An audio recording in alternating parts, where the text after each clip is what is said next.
And I'm wondering what you need to say no to in order to advance in the thing that God has called you to do. I wonder what it is. And only you and God can answer that. I might be able to recognize a gift or a call on your life, and then I want to come help develop that. But you ultimately have to say no to yourself and yes to God. That's how the kingdom works. Nevertheless, not my will, but your will be done.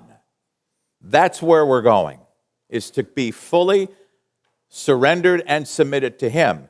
We cannot suffer like Jesus did, but we can follow His example in saying no to the flesh and yes to the will of God.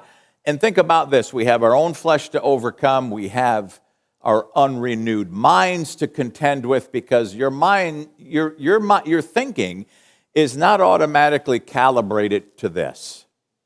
It takes work and it takes effort for you to think in line with God's word.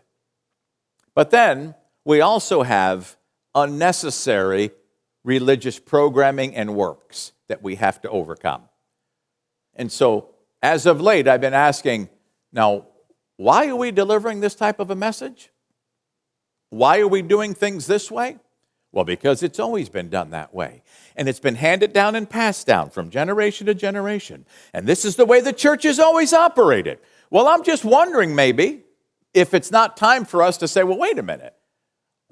Why are we singing this song? It doesn't even line up with the finished work of Christ. Why are we doing this? Jesus said it is finished. There's nothing left for me to do except receive His finished work and say, thank you, sir. It's a free gift. It is a free gift. It's not of works, lest any man should boast. See, somehow or other, we think that if we do things a certain way, we're going to score brownie points in heaven. This way, at the end, all of my good works will outweigh the bad ones, and then they'll let me into heaven. Well, that's not really biblical, guys. I mean, yes, you're going to have to give an account for the things that you did, but here's more likely than not, you need to start realizing that, there's a call on my life. I need to figure out what that is, and then I just need to do it and be faithful to it. But no matter what God has called me to do, my first priority is to know Him.